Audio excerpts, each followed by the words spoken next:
Hello, and thank you for joining us for Evolution of the Resume, a topic within the Career Education series presented by the Office of Career Services.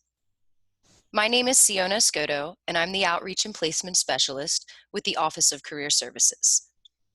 The Career Services team works very hard to connect the Blue Ridge CTC community of students, graduates, faculty, and staff with regional employers, and we do so through professional development, career options, and student career placement. For today's workshop, we are going to learn about resume history. We're going to identify some tips and tricks of strategy to improve resume effectiveness. And we're also going to observe how technology influences the evolution of resumes. Let's go ahead and get started. First, we will talk about resume history. Resumes have been around for a long time. In fact, it is said that Leonardo da Vinci drafted the first known resume more than 500 years ago. Although the format was more of a cover letter, it does serve as our first resume. Years later, in the 1500s, a well-known traveling English lord would present a piece of paper with all of his qualifications to new friends. He referred to this paper as the resume. It wasn't until the 1940s that the resume transitioned from being a piece of paper to an actual formal job search document. And they continued to evolve. In the 1970s, when we started to have computers and word processors evolve, resumes had turned into high-polished documents printed on electronically high-end paper, referred to as resume paper. It was in those days that resume strategy was to include all of your professional and academic accomplishments, regardless of the job that you were applying for. However, nowadays, the resume has to have strategy behind it. It must represent our qualifications directly as the job we're going for. And why? It's because of the advent of the internet. The advent of the internet changed resumes as we know it. Tips and tricks for resume strategy today might be similar or different from what you've experienced in the past. Today, we would like to have a resume length of 1 to 2 papers. And remember, we are only including the information that relates to the job that we are going for, and not all information in our academic and professional past. We're going to embed keywords from the job description into our resume in order to demonstrate overlap in qualifications. We do this so that way our resume makes it through the first layer of an applicant tracking system, which is an algorithm that the company has set in the background of their applicant tracking system, which reviews resumes for overlap and qualifications. And we would like to present only the attributes of our professional brand and not information that talks about us personally in our personal brand. And probably the most important tip for resume strategy is to describe how well you do your work.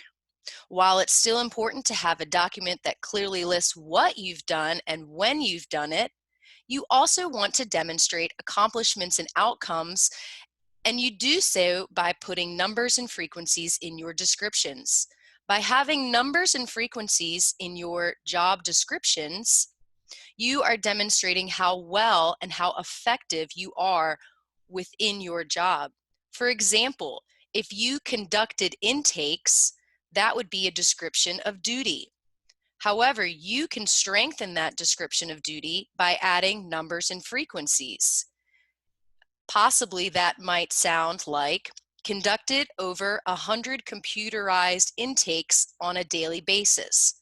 By having the number 100 as well as daily, you are describing to a future employer the level of effectiveness within your work. Having numbers and frequencies in your descriptions will really truly describe how well you do your work and an aspect of your professional brand. Having that included can make your resume stand out. And remember that you are competing with the people in your candidate pool. These are the people that have the same level of credentials or qualifications as you, which is why they're able to apply for the same jobs.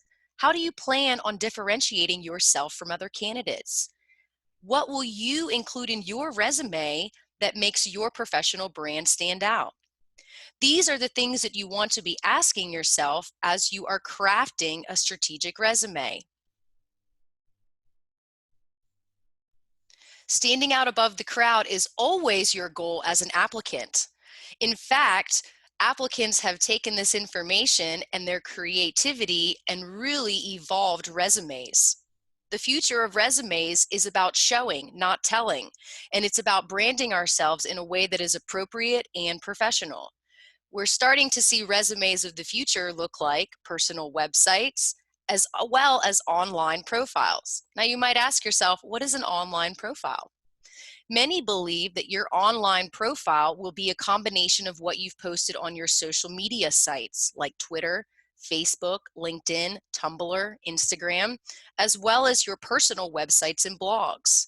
Some think that this will eventually take the place of traditional resumes. Another prediction is that resumes will become increasingly interactive and may be more about videos and content-rich videos. All of these are some ideas of how the resume is evolving, and they are evolving based on the type of job that people are going for, as well as the industry and the need to stand out.